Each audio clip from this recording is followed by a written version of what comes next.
Hello, everybody. On this week's podcast, we have Timmy's brother, Tommy. How was that for you, Tim? It was interesting. It was a mixture of a lot of emotions and stuff. He's a very funny character and has lots of energy, doesn't he? Yeah, you got very emotional. I did. That's the most emotional I've ever seen, yeah? I suppose I got emotional because he lived in a very emotional time in my life when we were in prison and my mother passed away by suicide. We kind of had each other's back at that stage, and it was for me it was a very, very emotional time, and we were speaking about it, and it just brought me back to that moment, and it just all kind of came back, and I relived it. Yeah. But there was a lot of laughs too. Oh, yeah. And had everything. I didn't know it was one of the best podcasts we've done. So it's available now, or it's coming on now. So thanks a million. If you're watching on YouTube, make sure you like the video and subscribe to the channel. It costs you nothing, but it means a lot to us. And if you want to support us, you can give us the price of a cup of coffee on Patreon.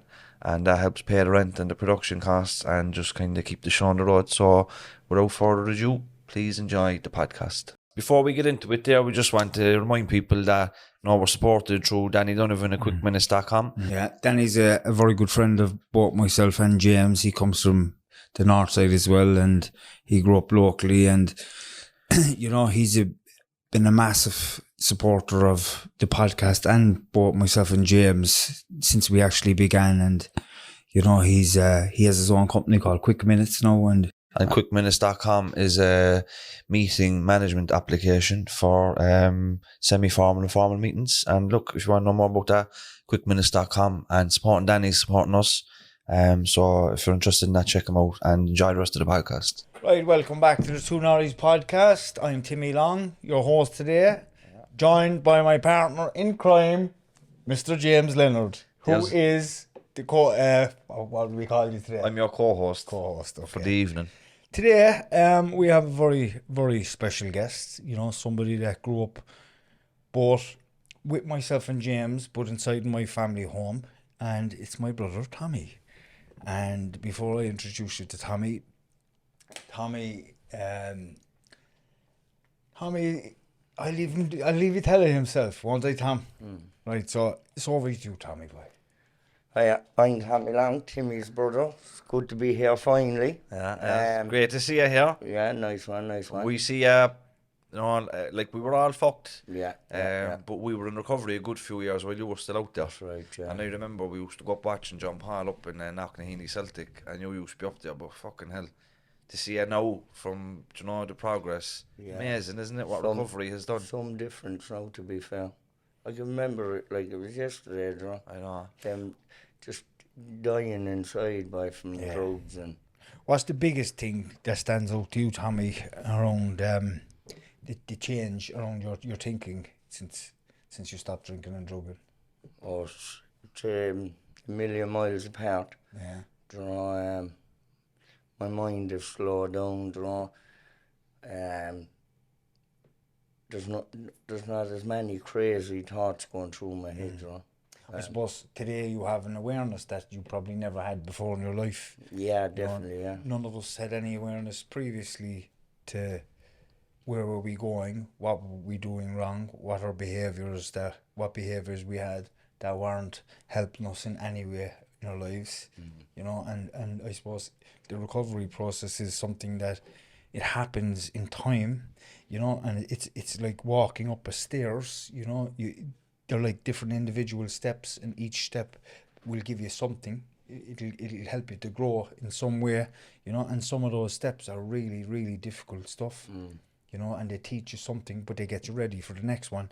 So before myself and James will shut up now and we'll give you the mic, so just bring us right back, forget I'm even in the room, or James, bring us right back to how it was growing up for you. And actually, believe it or not, I never even heard your own personal story around how it was for you growing up, even though we lived in the same house, we had completely different lives. So start at the beginning and we'll go from there. Yeah, we grew up in Alcoholin, obviously myself and yourself in the same household, and times were tough back when we were young. in the 80s and early 90s, you know, things were tough. You know, especially single mother Yeah. with mental health, you know, and young kids seeing that, you know, it was tough. You know, and from a young age, you were always running from home, you know, because you didn't want to see what was going on with my mum, God love her. You know, she had a tough life with her nerves and, you know. For anybody that doesn't know, when we say nerves in this country, we mean it's what is it, James? It's a mental health. Mental health, word yeah, somebody yeah, that's yeah. suffering with their mental health. Depression. Yeah, back Yeah. in the day, they used to call, if somebody was in a state of depression, they would say it was a nervous breakdown. Yeah. Yeah, That yeah, was yeah, the yeah. that was the term it was used. It was not really correct, but we still use, like, you know, if you see somebody that's affected mentally, you might say his nerves are at him or something like that. Yeah, yeah. But it's just mental health and depression. Yeah, yeah. So from a young age, seeing all that, you know, we had nothing growing up. You know, it was tough. My mother was a mum and a father when she could be, you know. She done her best, you know, and so there was a lot of crime and all that as well around when we were young. Like I can remember at 5 or 6 years of age being brought home by the guards. You know, at that young, I was introduced to guards for throwing stones at them, and so I never forget it. A babysitter was watching her, and I pleaded and pleaded for hours. Let me out, let me out, she let me out. And I was back to the door within 5 minutes with a guard on my shoulder after throwing stones. You know? So that's where the madness kicked in so early. You know? Then, you know, growing up, horses, everyone knows from the north side I was mad for horses at a young age. I was nearly killed at 5 years of age by one. I got a kick in the forehead. Is that where that scar came from Yeah, in your eyes, though? yeah, I never forget that Yeah. morning when my mother was walking, the two of us, John Paul was in the buggy, and we were walking across the school field, the primary school. There was no bars there at this stage. And we were walking across the field, me and my mum. I think I was on one side of the buggy, John Paul was in it, and he was supposed to be on the other side of the buggy. Next we heard was a thump. Your mum was after going over to try to rub the foal, the mirror. There was a mirror and foal there, and he tried to rub the mirror, and she caught him with a kick, back kick, straight into the forehead here, right here, and that was one of that was one of the. Oh, one day I'll never forget. Could have been killed, stoned, if I'm dead. Yeah, I was lucky. If she'd a shoe on, I was dead. Fucking hell. But like that didn't faze me. No, it didn't James. give you a fear of horses, no, like? it did not give me any fear. I remember 8, 7 and 8 with the older lads out robbing horses, you know. No fear, none whatsoever. You know, and that was all running away from myself. I knew no different, you know. I had no father figure in the family. In fact, Timmy was a father figure in years to come. Do you get me? But, you know, for the people that don't know where we grew up, explain how close we are to horses and how that would come about. Well, how close we were to horses. I remember going to school at a very, very young age and jumping up on the horses back in my front garden and jockeying to school. You know, and that was every morning. You come out, if they weren't in your house, they were in another neighbour's house, you know. And we bring them on and tie them up by the school, and hopefully they're there. So you weren't even in school when you were in school because you were worried about the horses, someone else going to take him, you know. That's the way it was. Oh, where was school for you? Primary days. It was, do you know something? I was one thinking of that today. It was the worst experience ever. Why? Because I got nothing out of it. I was always put in the back of the class. I remember for a solid week on every break being stuck looking at a wall. Like the wall is there to your face. And if you turned around, boom, turn around. Do you know what I mean? And if you get locked up today, if you've done that to kids, like, I know. do you know, so school wasn't good. I spent more time in the principal's office than I did in my class.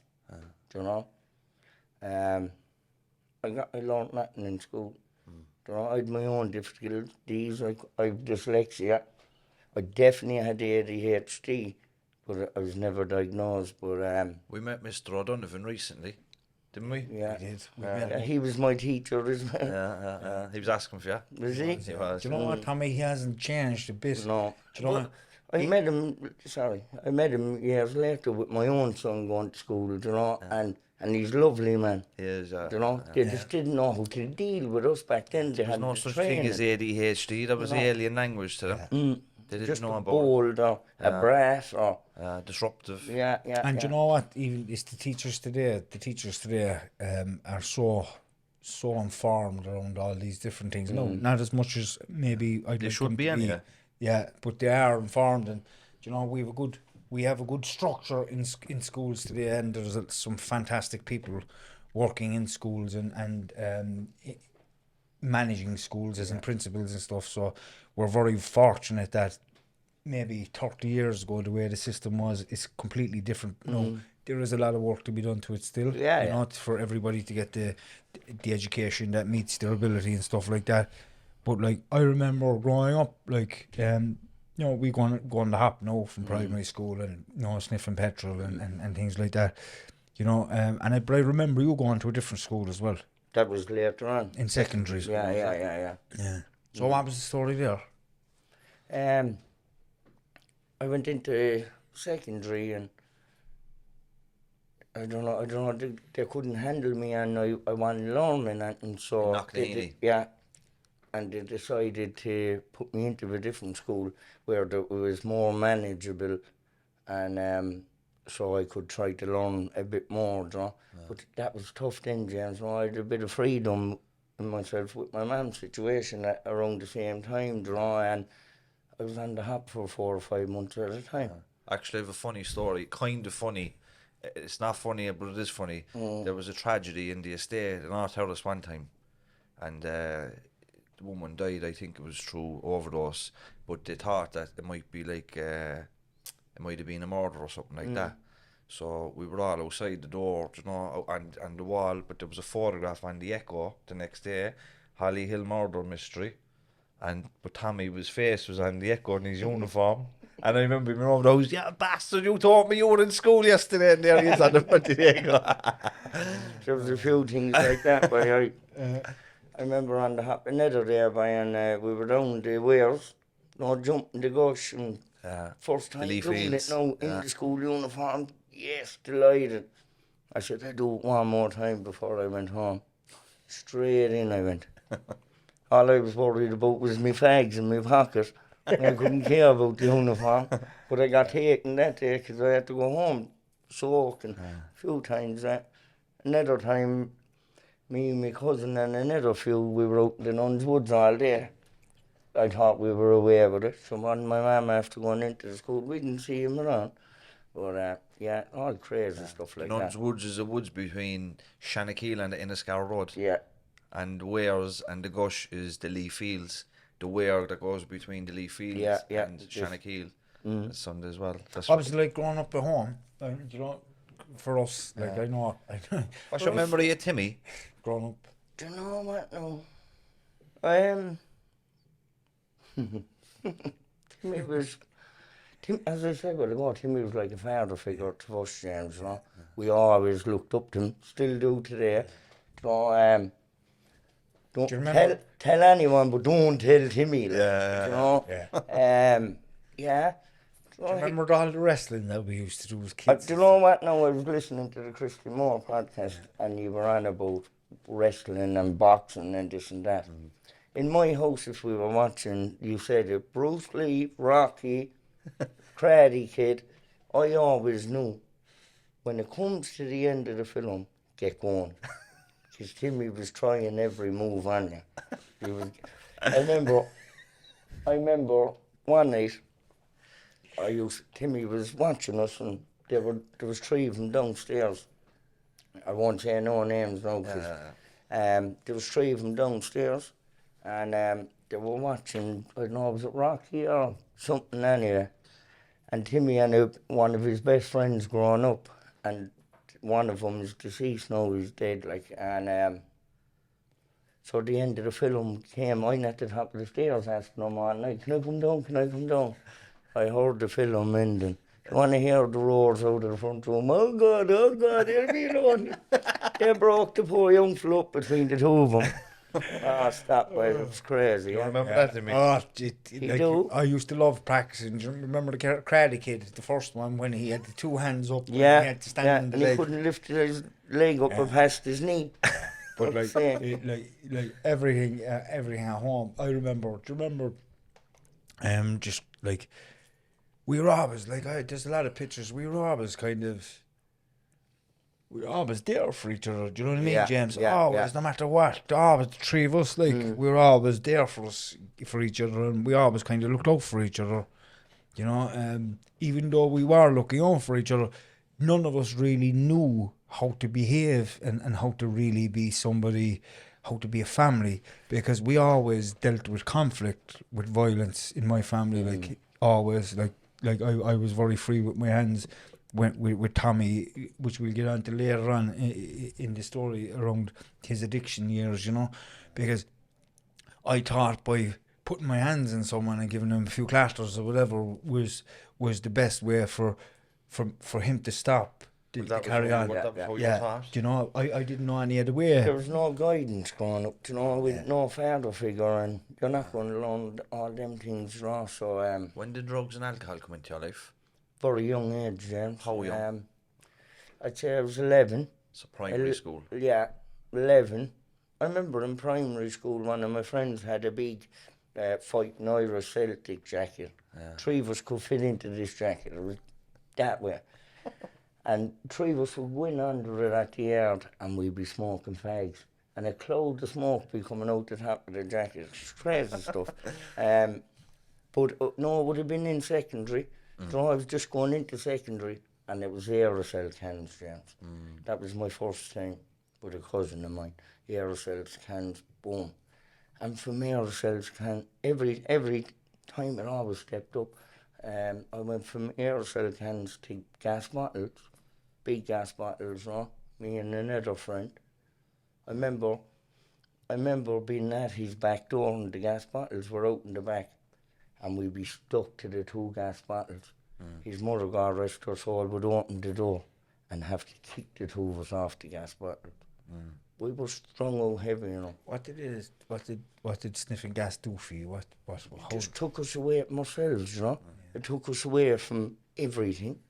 Just, you know, and it was horrible buzz as well. I know. Do you know? It was a horrible buzz. Petrol, everything. I tried everything. You know, and then it went to hash from that.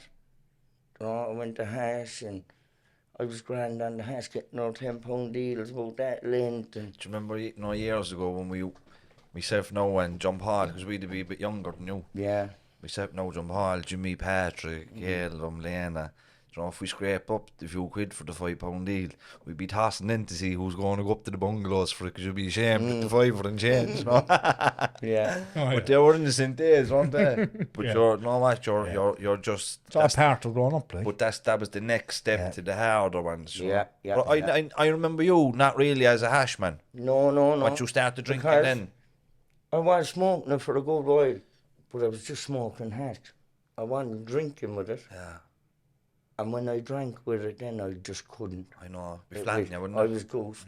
I was greeners and whiteys and I'd be in bed, oh, I'll never again do it, please God, stop. It's horrible, isn't Oh, it? it was the worst thing ever. There's not much if you're after about 7 or 8 bottles and you're nice, no mellow. Yeah, and you then take it- 2 drags of the joint and you're You're thrown up spinners. against the wall, you don't know if you're coming or going. Yeah, It's horrible. and so that, it didn't mix for me, so I had to give up one. So then it was drink. It was game over then. It was game over. I started getting into trouble, you know. I was a pure eater on drink, pure stupid, you know. Could never stop.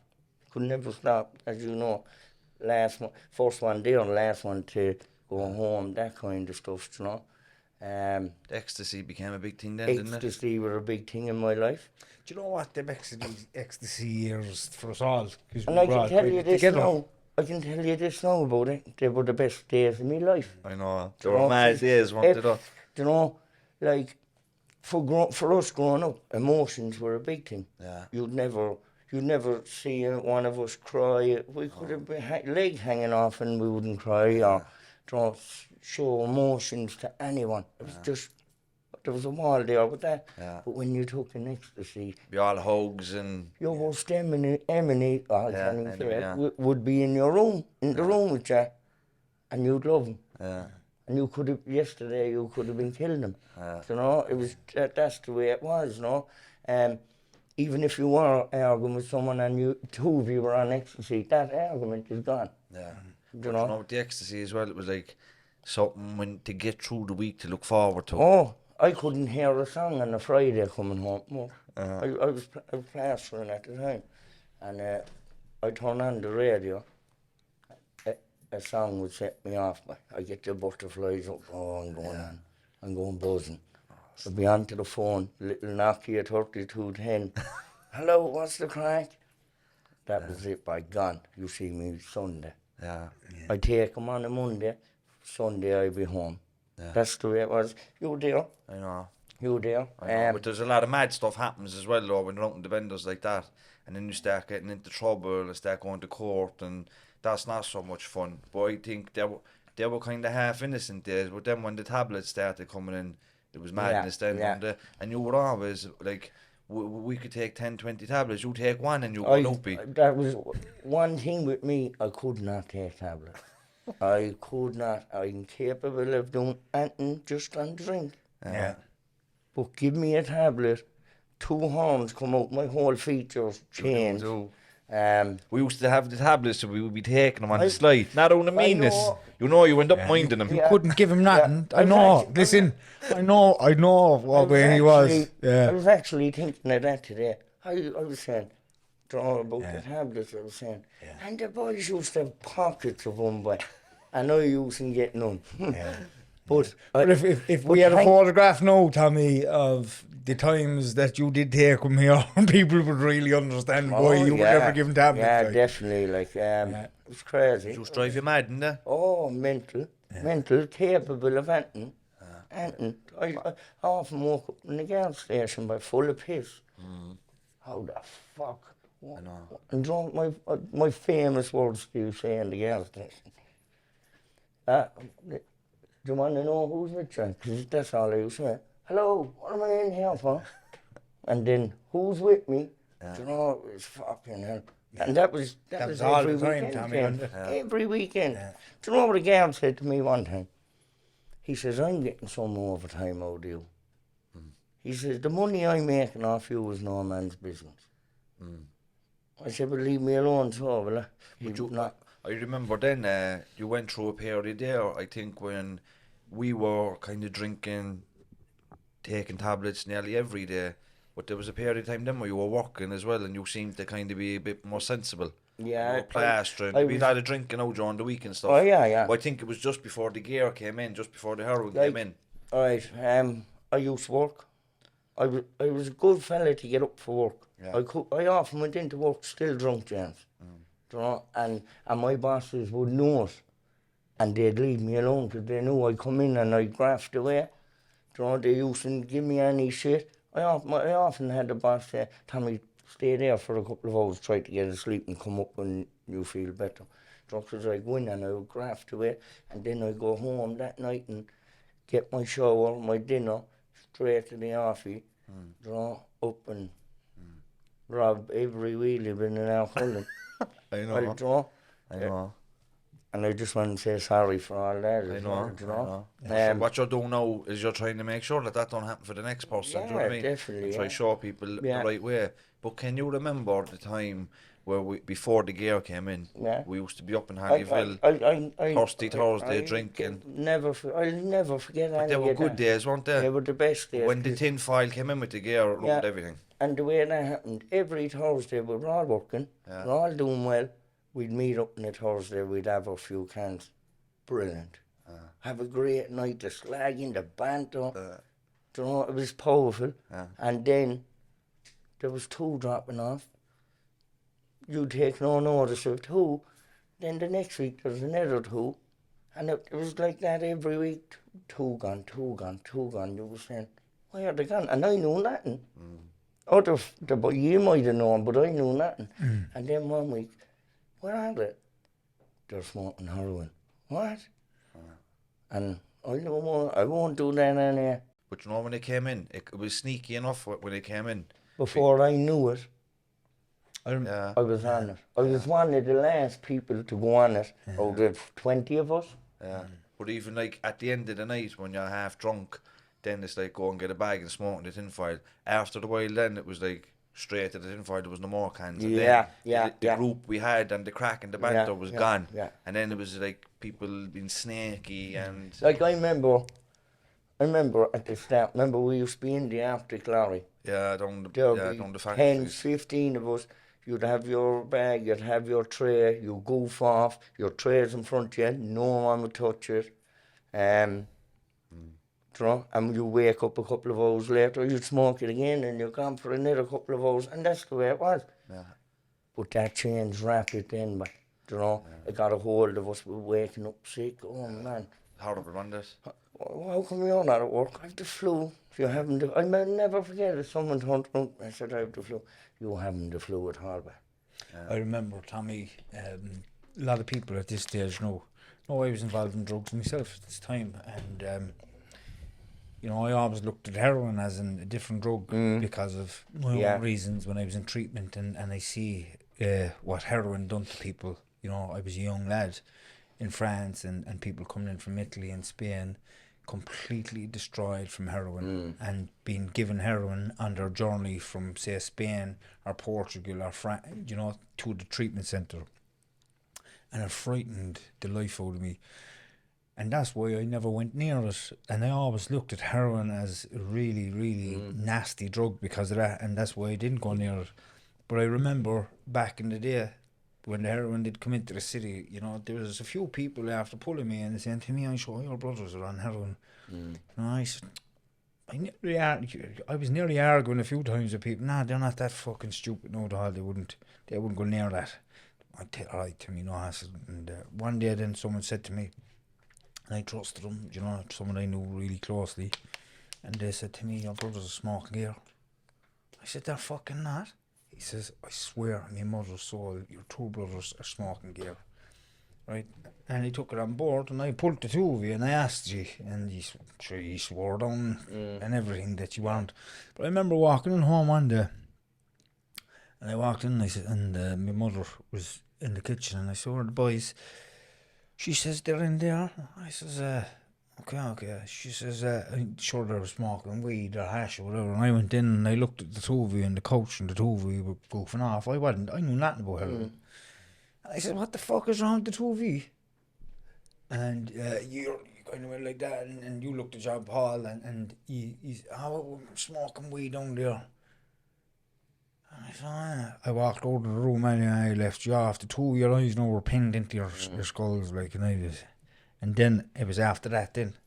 You probably in denial to me not want to confront reality because it was such because terrible thing. Like. I knew the damage that It had an awful name, like, and we had an awful name at the time as well. Yeah, definitely. Like you didn't want I was no better. I was no better than anybody. If anything, I was probably fucking worse because of what I was doing myself, involved in drugs. You know what I mean? And I was never anybody to call anybody else. You know, and that's. But it was because it was so close and personal to me. Yeah. You know, the two of you. And I knew the devastation that drug caused to people because of my experience as a young lad. It really fucking caused a lot of issues within our family, which happened in later on in years, you know, with when the two of you were strung out, you know, and we won't get into that stuff because it's personal stuff. Yeah. But like, it destroyed absolutely everything. We went from a really, really close net, the three of us, to really kind of having nothing to do. You know, the trust was being broke. The trust was being broke. The things that were happening, you know, it kind of really took us apart, didn't it? You know, it's only now, really, that I think even though you were involved in drugs too, it's a completely different drug, a completely different lifestyle, isn't it? Yeah. And it's like, it's the shame as well, you don't want nobody to know, especially your older brother. Yeah, and especially when people hear heroin, they just hear needles. That's, you know. like, thank God, it was a lot of tinfoil I used to use, you know. I did bang up Later on. later. I only banged up 4 times. And, you know, and it's genuine, like, and it wasn't to get stoned, James. It was not to get stoned, it was to end it all, but because I had enough. I was on death's door from it. It ruined me. I couldn't even look at myself. You know, I was going around about 7 or 8 stone, grey in the face, you know. I was in tatters from it. What was the turning point? What was the turning point? So, you two brothers in recovery when you were still strong. Like, right, I remember, as you said there a while ago, I was a few years after all of you getting clean. Yeah. I remember passing me and you up the lane and you all doing well, John Paul, Calum, Sean, all of you. And I remember coming across by the church and spotting me and I always had the hood up because you know, and passing me and haunting me, didn't call me, and next minute you spot me, but I wasn't stopping, like, I couldn't stop. So I shot on and I heard you roam for me and I just kept going, you know, because I was ashamed of my life. I was ashamed of my life. I was low at that time now as well, and I remember walking over the road having a little whinge to myself and saying, fucking hell, there's definitely something wrong with me. It's a lonely place to be. Yeah, but I think there's definitely something wrong with me. Do you know, as well, like, Tommy, even to get to that point, like, there was, and I'll share this because I think it's important because of I remember you were in and out of prison as well a lot, okay? Yeah. And that was the night, that was the best time for me, ma'am, and for me, because we didn't have to worry about the two of you. But I remember at one point, things were so bad for you, and I knew there was a bench warrant out for you at the time, and I went off to the house to get you, like, and you were doing your thing, right? I looked in the window, you were doing your thing, whatever you do. That's right, yeah. And I just went in and grabbed you and threw you into the car, and they brought you down to the guard station because I knew that there was a warrant out for your arrest, and I knew that they'd take you in.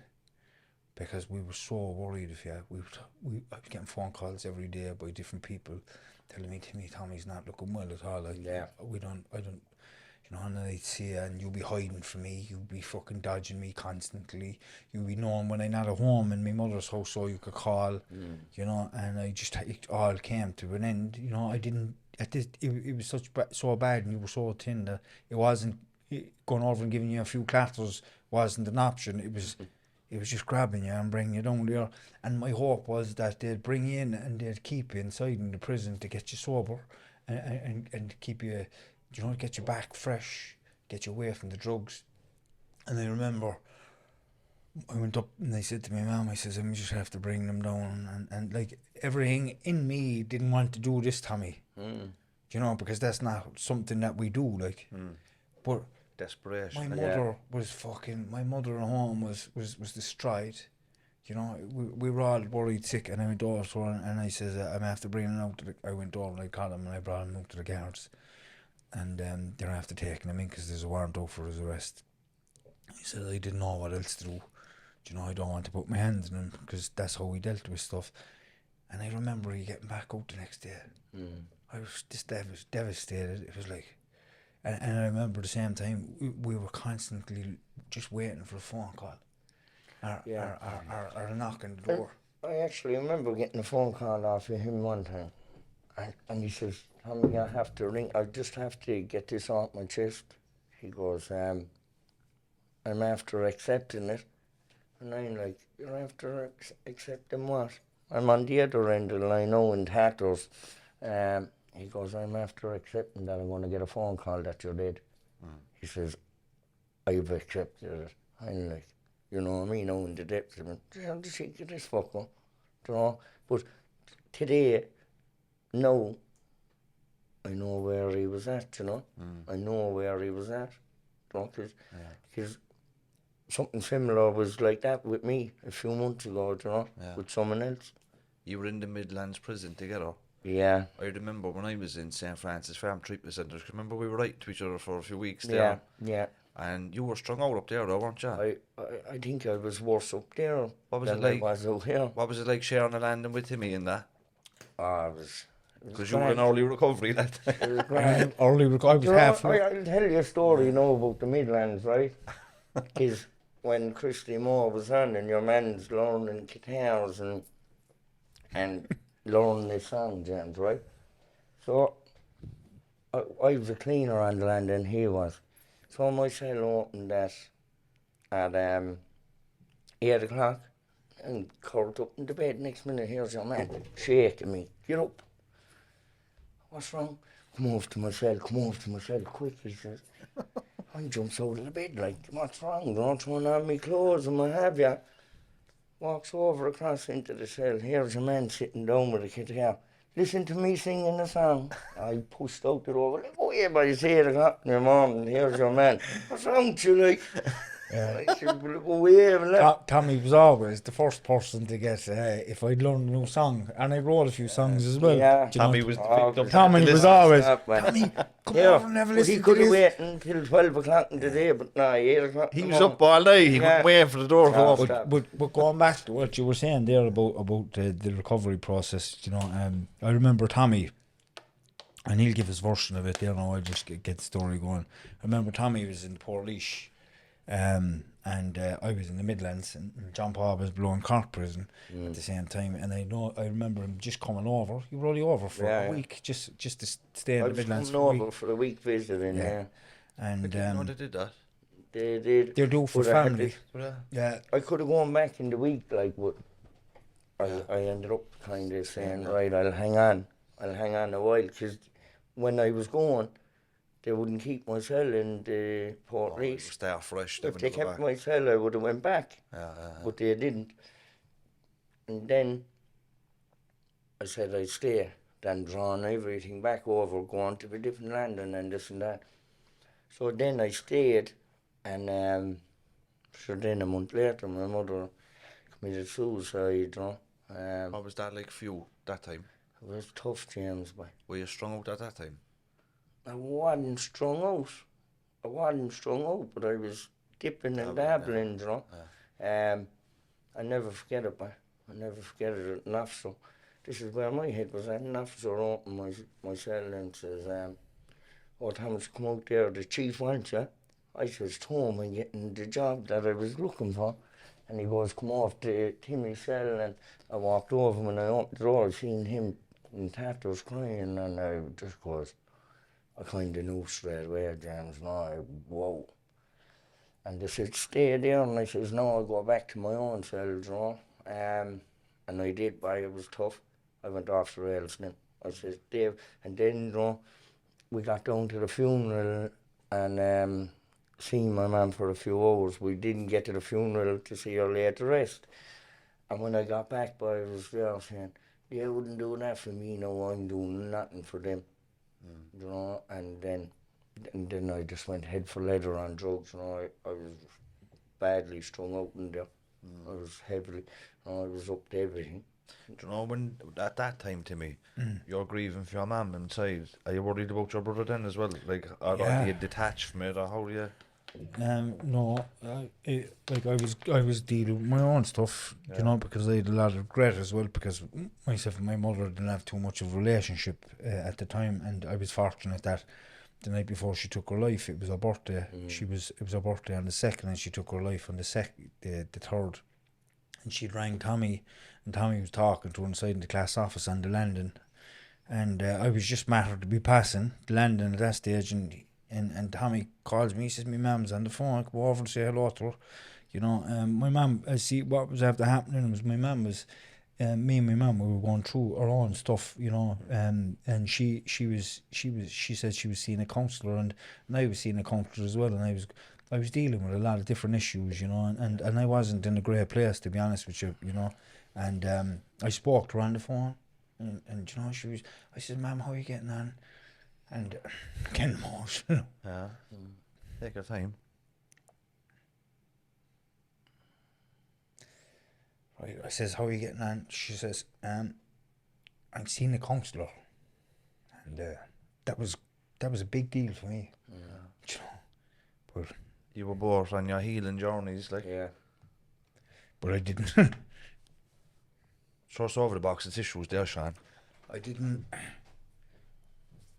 Sorry, lads. Oh, boy. Find them. I didn't realise that it was Yeah, going to be the fucking last day we did hero, you know. But because of the guilt and stuff I had from not having a relationship with her at the time, I wasn't able for it because I was in a bad way. But my own mental health, I was destroyed, you know. But At least you got to stay high to her, like. it was good to have him on the landing, you know.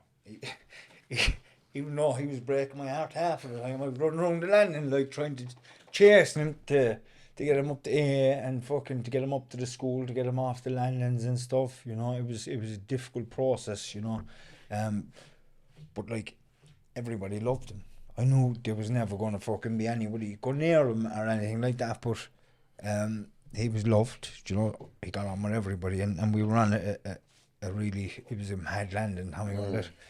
But we got on with all the lads. I was doing my own thing, you know, and there was one thing that always kind of always stood to me, and it was told to me inside me before I went into prison, and it was like, Timmy, just always remember one thing, and they said people, places, and things, you know, and I didn't understand what that meant, people, places, and things, and they said to me like, people, stay away from people from your past, stay away from people who are caught up in addiction and stuff like that, you know. Places, stay away from pubs, you know, and things, stay away from things that will get you back into the same kind of bother, you know, behaviours and stuff. And that's what I live by every single day. I'd say people, places, things, people, places, things, and like for me that was a big deal, because like I had Tommy 3 cells down on the landing for me, and it was like I had to stay away from my own brother because of him dealing with his own shit, you know, in addiction, and it was difficult, and it was a lonely fucking place, to be honest with you, but it was the best place for me at the time, you know, and even for him, you know, like I was offered an open prison after fucking 12 months or whatever, and I declined because I needed to be there, because I was getting a lot of help off the psychologist on the prison, the counselling. I was doing my junior cert in the school, a lot of personal development groups, you know, and I was in the right place at that time, you know. But it was tough for me. It was tough on the landing, you know. And then John Paul came up. John Paul, the 3 of us were on the same landing then. You know, but I kind of kept my distance from the boys. I knew what was going on, but I didn't want to be in their faces fucking giving them shit, you know what I mean? Well, people, places, and things, like, just happened to be your family members were some of the people that were the trigger in your life. And that's a lot of people that be listening and watching can relate with that. Yeah. How do you, like, people, place, and things, relapse prevention? That's the basics of it. But it's very hard when it's your family is the people and your house might be the place. Do you know what I mean? Like, that's very And difficult. that happens a lot. That Yeah. happens a lot. You know? But you know, it was tough. It was tough, like because you're a cleaner then on the landing, you know. And I was a cleaner, and I wasn't using drugs or anything. But a fella might call you and slip something underneath the door and tell you to drop it to another cell, and you say, "Fuck, hell, that's completely against." But if you don't do that, then like you'll be getting yourself into trouble in the cell, in the prison. You know, there was things like that. You know, but I just done what I had to do. You know what I mean? And to get through it, like, and. So, do you know, things, obviously, your mother passed away, you're in and out of prison, the addiction is getting worse. How did you manage to get into recovery? You know, like, it was all around me, James. It was all around me. My family, my friends, everyone. I was like a lone soldier on my own, you know, isolated, everything. And it was just hitting rock bottom, James, but hitting rock bottom. Things were, I'll never forget it, but it was around the Christmas, yeah, and me and another fella, we were staying in the Owens jail. Don't you go in the gates there, there's a little, like a security hut, but it's an old building. Yeah. So we were in there, and around Christmas by, and in that I remember, as you know me, I'd always have me good clothes on for Christmas Day and what have you. But I was in there, nowhere to go, after pushing everyone around me that loved me away.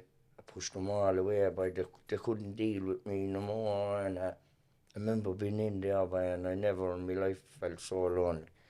So lonely, but I just wanted to die. And that's where it comes to with the needles. I remember taking a few tablets, and a lot of fellas would have them dread of him. And I tell them, put it in, wanting to go over, wanting to die. That's where it was. And I remember when he put it into my hand, and he was, no, I'd be fucking killed. No, fucking do it. And he done it, and I'm there like that. Am I going over now? Will I go over now? Nothing happened. Another fella came up, and I got him to do the exact same. That was two of my first times, Do it. Nothing happened. And then I done it once or twice after that. Similar things, wanting to go over, wanting to die. And I had enough, boy. I had enough. I couldn't keep going on. I couldn't take my own life because I was afraid of it. I prayed not to wake up the next morning. I'd know how many nights praying to go to sleep and die. And it was game over.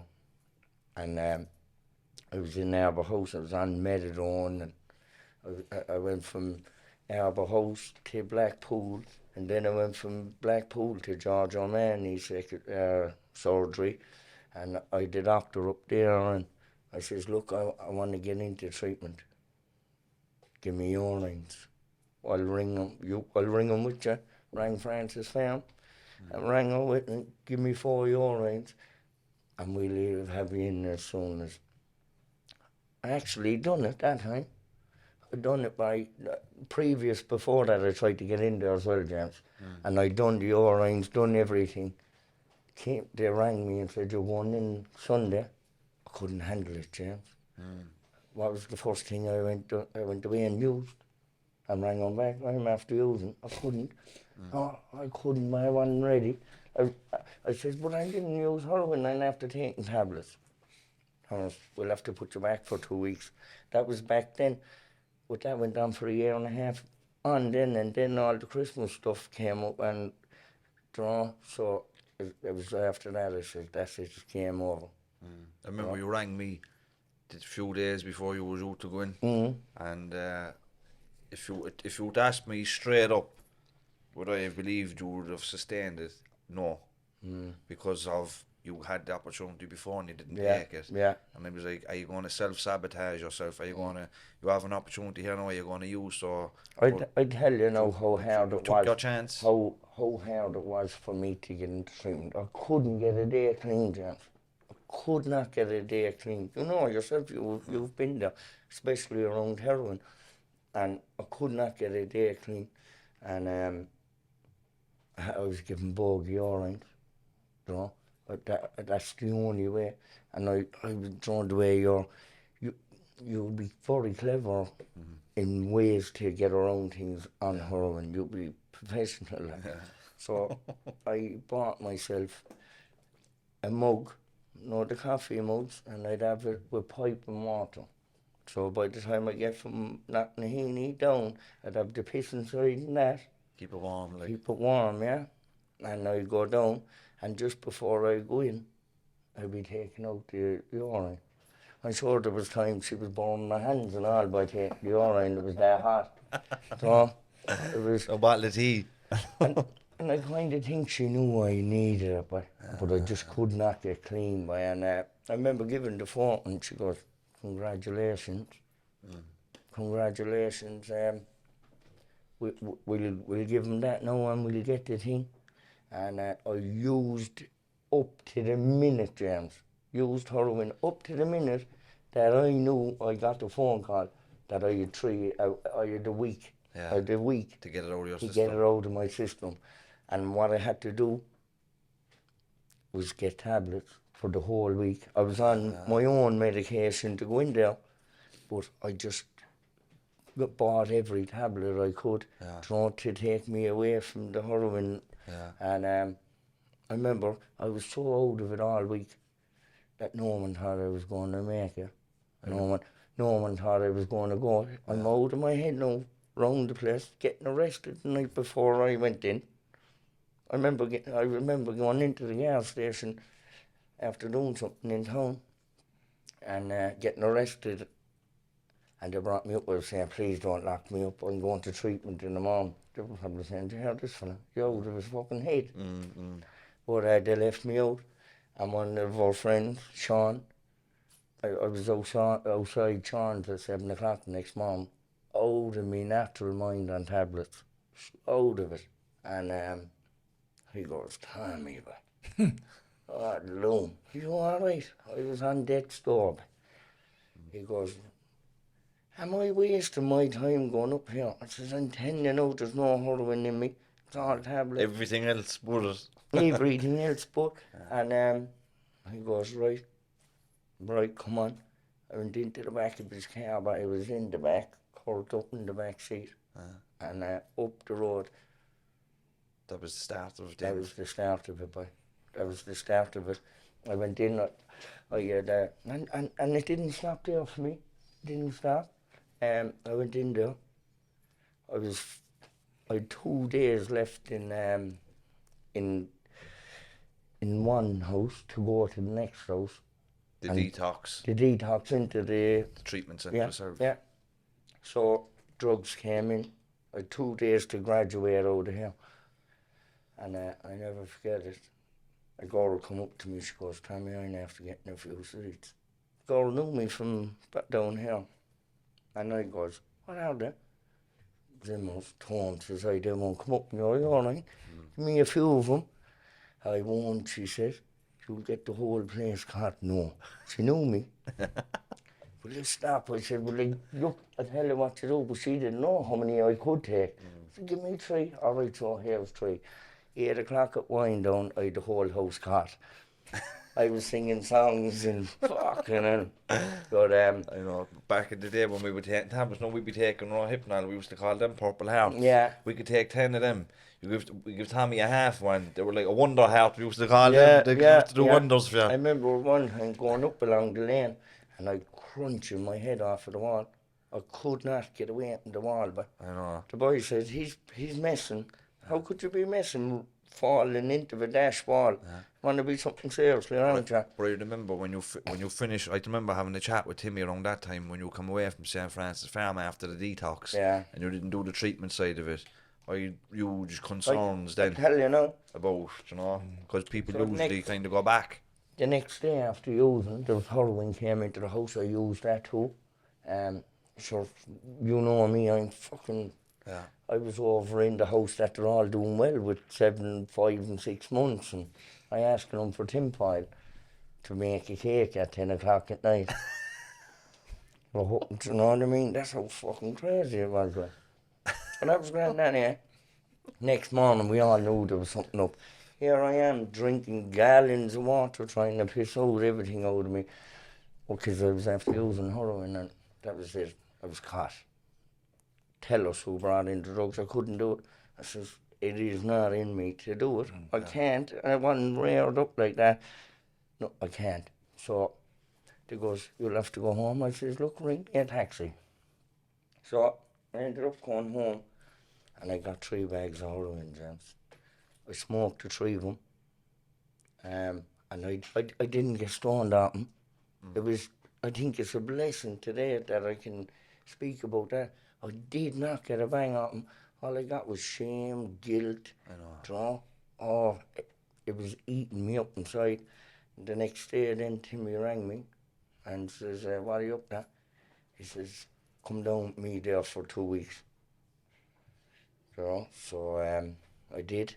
And he brought me on to work with him every day. I was in tatters. My legs, I was off methadone a week. You know? I was in the line for a disaster. You know?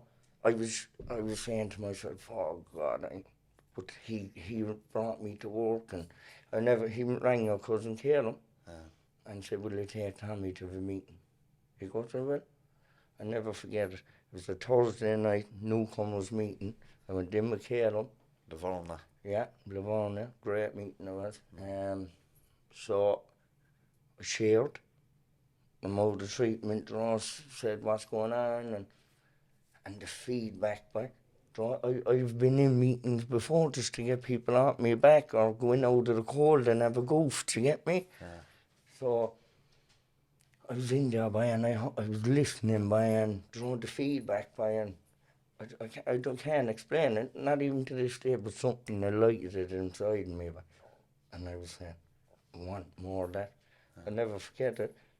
It sunk into me. Keep coming back, keep coming back. Simple. I says, the only thing, if I only take anything out of this place tonight, if I take anything out of this thing tonight, I'll keep coming back. Yeah. And I did. How many years now? I'm over 4.5 years now, boy. And then when Miss Alan, my buddy, is sitting down there by me rock. Why, Alan? Alan, boy, we connected, boy. We got a bond. We went to meetings every night, 15 months solid, every night. Sometimes 2 a day. Neither of them, James. I was hungry, boy. I was hungry for meetings, boy. I did not want to go back to where I was.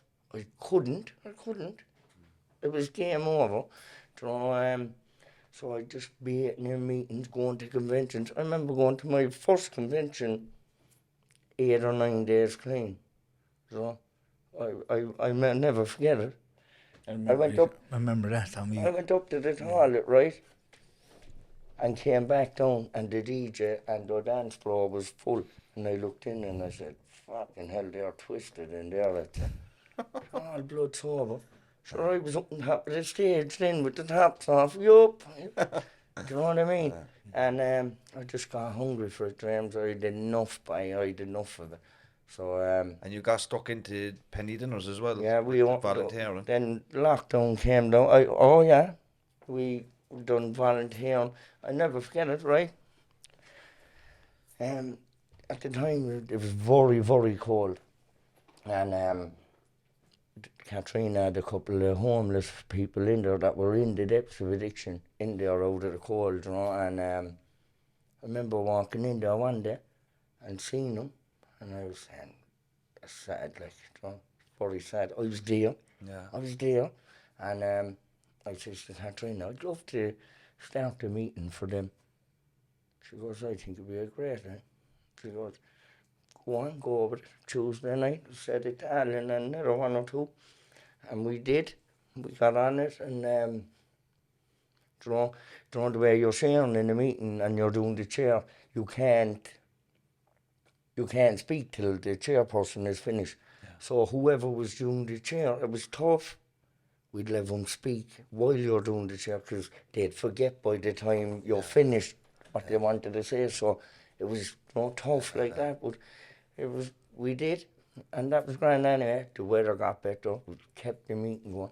I remember 6 months later opening the door, and there was a fella, strong as a horse, shining. I was like, where were you? He goes, I'm only out of treatment, Tommy. Same fella was around the streets now, Yeah. He says, I'm only out of treatment. He says, you used past me in town, Alan, tell her, you used past me. You were the only people in town that would stop me and say, how am I feeling? Are you good? He said, you inspired me. He said, he went on to have a treatment by in 6 months clean. Same young fella's up the country now. 2 new babies, flying it, lovely partner, working. It's there for everybody, I was like, whoa. And he came from hardcore streets, you know? Tell us about the stuff you did during lockdown with penny dinners. Yeah, and then a group of us there, you know, the homeless again, they were left on their jack. Yeah. When COVID hit, everyone ran for the hills. No one knew nothing, what was happening. Yeah. A lot of people thought it was the end of the world. Yeah. But the homeless were still there. They had nowhere to go. No one was taking them in. And penny dinners would start going out in the vans and giving them food. So we were walking around town, giving them food, and I don't know which one of us came up with an idea and said, wouldn't it be faster if we had bikes? So, right, great idea. Katrina went away and got bikes. Some of us had bikes. And we all into town. Every night we'd be down alleyways, flying all over the Cork City, you know, and feeding people. And the bond we got with them, you know, the bond we got with them, just, we could be the only people they meet that day. You know, and having a chat and asking them what do they need, sleeping blanket, food, socks, jocks, hats, the works. It was powerful. It's a good example of like in recovery, you only keep what you have by giving it Yeah, away. 100%. No, 100%. we've a few minutes left, so we'll finish it up with a few funny stories. But I've Right. a funny I story. have a funny to story get for you. one. Right, go on. Do you remember the time me and you got out of Cork prison the same time? And we went down to Timmy's gaff. Oh, God. I Do you remember that, Timmy? Timmy, the fridge full of drink and a mountain of coke. Yeah, that way. And then he He got a paranoid one, then he ran us. Yeah, he gave us €50 each as well. I rang him, where are you? I'm down home, come down. Oh, stop. Oh, that was a crazy night after. I won't even go into that. I went into psychosis that week. Yeah. I completely lost my head. I lost my James, mind. Yeah. as you ran about lockdown, yeah, I was in town, because I live in town now, you know, I was in town and there was guards outside the courthouse. The guard, you know him very well yourself. And he says, come here, Jesus, you're fucking flying it, you're doing well, boy, keep up. When are you going on the two Norries? I said, yeah. I says, no, for a long time yet. He goes, fuck it, you should go on. You've some stories, he said. He says, tell him about the handcuffs. I won't say his name. But, so I was there one night, I was up in Cullen.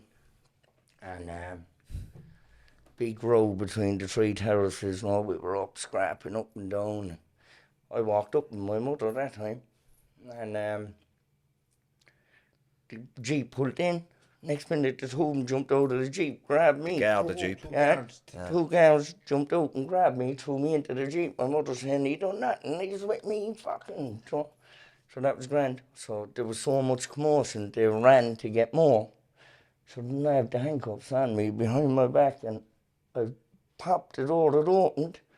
I was gone. So I ran down home and said, fuck, this is the first place I'm going to go. Then I ran out the terrace, up the road, knocked at another friend's door. Hands behind your back. Hand behind my back. Who's in the gaff? Only Timmy fast asleep. I comes into the gaff anyway with the handcuffs on, wakes him up, what's happening? He spots the handcuffs, tried to dig the head off me. I had to run out of that gaff. So I went down to another gaff anyway, and one of the boys cut him off with the bolt cutters. And I should have kept them. For his full. Yeah. But that was grand anyway. 2 nights later, they caught me.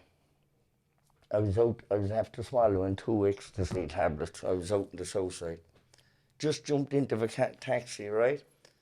So next minute, speedy, paddy wagon, up there, whoa, taken. So, come out, what's your name? John Paul Long, I says. Right, he says, John Paul, stand there. So I'm there now, feel the rushes coming on with the ease, you know what I mean? And what's your name? The 2 boys give their names, go on away. Thomas, get in there, you into the back of the paddy wagon. So that's grand, I'm in the back of the paddy wagon being fired around coming up in these ease. So, Ask the shade, turn up the Jones. Yeah, I know, yeah. So that was grand up into Gran. They were on swingy chairs like this and throw where they'd be taking your name. Next minute, I don't know his name, but remember the shade with the birthmark? Yeah, him. So that was grand. He swung around the chair. Look who it is, he says. Mr. Long, and flew over to me on the chair. He goes, I tell you one thing. I'm coming up now, lifting. He says, I tell you one thing, he says, you're a fast runner with handcuffs. Me twisted. You want to see me with them off? Boom! Winded me out. Oh, that would, yeah, that was, and the guard that was watching the car actually got fired in the end. Oh, yeah. He'd a few incidents like that, I heard. But you know, around Cullen at that time, some of the girls were more sensible than the others. Yeah, Some girls, if we were up in Hogan's Lane or Nash's or down the St. Anne's drinking, keep They'd down leave there, you off. Yeah. But then others then would come down acting the kind of blackguard, and then there'd be a load of trouble come over. Yeah, and the same guard that said that to me now about the handcuffs, he'd me in court every second week, that fella. And then, you know, a promotion he got out of me, I'm sure. Yeah, do you know what though? I suppose like we back then, I suppose if like they were just probably doing their job, Yeah, and we were absolutely a nuisance to the areas we I live wasn't in. that bad. You know, I know. but I suppose when you look back at it too, every time that you probably did go into prison because of charges too, It saved me potentially life. saved your life. Yeah, You know, definitely. and a lot of people who are probably listening to this and would have a similar background to all of us here. But when you think think about the the same. guards as well, like, every time I went in court, I got caught bang to rights. There was never a defence. Like, we were doing stuff there, like, you know, you can imagine, like, our Cullen is a quiet place now in compared to back then. Yeah. Can you imagine what it must have been like for the neighbours? I tell you a funny one with the neighbours. Do you remember the time where Damien stole the fella from Apple's bike out of the garage? I was thinking of that the other day. So Damien was another, we won't say any second name now, but Damien was half mad on the drink. Mad thing, yeah. Took your man's bike and outside the garage. But you know, on the foreign bikes, the back brakes is on the left, on the right. So I was coming down the lane by the primary school. Mortar and We were waiting on the bike for hours. The bike was robbed by the garage, right? Motorbike. No, a push bicycle. bike. Push What bike. happened, motorbike. right? I tell you the whole story and we finish on that. We were up in the basketball courts. I come and says to one of the boys, I have to cycle to Bishopstown for work. I have to get a bike. So we're all there getting away, and next minute this fella flies and passes and turns into the garage. A decent bike. So one of the boys ran down into the garage, took the bike, shot up the terrace. Your man's bike was gone, parked it up behind the houses. So that was ran down there. James says, I'm going up along, I'll be back again. So he says, grab the bike when you're coming down. So that's ran down there. James went on about his business. He should have been 15 minutes, half an hour the most. About an hour and a half later, there's no sign of James. So we're asking everyone, anyone see James? James comes back an hour and a half later. Broke up. Where were you? He says, I was coming down the lane on the bike. I pulled the back brakes and it went out over the handlebar. I was knocked out for 45 minutes up the lane. Someone came along and woke me up. Oh, who came along? Pat Lanigan and another one or two with the messages from the super. Oh, look, you weren't killed. I got badly Jesus hurt. Christ. Oh, yeah, broke up he was. Yeah. I tell you now, I thought I knocked myself spark out, but it was a mad thing. We'll finish up in this story, right?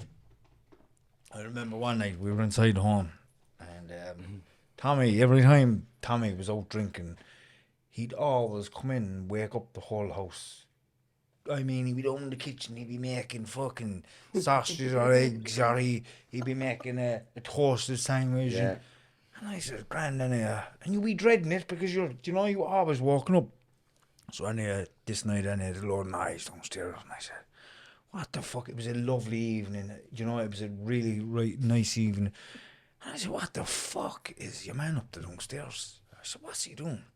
Next day I gets up and there was always somewhere. Next day I looked out the window and there's a horse tied to the gate in the front of the house. And I says, oh no.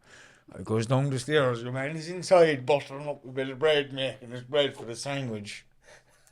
I says, who's the horse outside? He says, I do. I own it. I said, get the horse now, boy, and get the horse out, because you would know who owned the horse. I know. We took around the door for the horse. You know, it was just crazy things Horses like that. were a big thing for me. Like. They were, weren't they? If I had a drink, I was robbing a horse. Like. Yeah. It was And- just, they came together, like. I want to give you the last last word. If there's anybody out there, Tommy, either in prison or out in the community now that's struggling and they think they'll never get it, have any advice or something that might give them a bit of motivation or something that might help them? Yeah, there is help there. Because I was that person that's out there struggling now. I was exactly where they are. I thought there was nothing there. I thought no man wanted to help me. No man. I thought no man would do anything for me. But there is help there, you know. And And we are worth it, you know what I mean? We are worth it, our lives, because that's what's going to happen, James. We're going to die from it. At the end of the day, that's what happens. Like, but like Table Lodge, you know, or not Table Lodge, Francis Farm. Arbor House and Arbor Loads of supports there, no matter where you are. they are great supports, them, you know. And if you're using heavy drugs, if you get onto them, and they'll get you on a methadone course or what is it, them tablets. Box one. Yeah, they'll get on them that you'll be able to get into the treatment centre. Yeah. You know, a lot of people think, James, that when they pick up their phone, they're going to treatment. There's a process. There's a process, and I know it's very hard, but if you really want to stop, and you really have enough of it, you'll have to do all them processes. And anyone can recover as well. Anyone. Like my brother would tell you, and you, James, you saw me.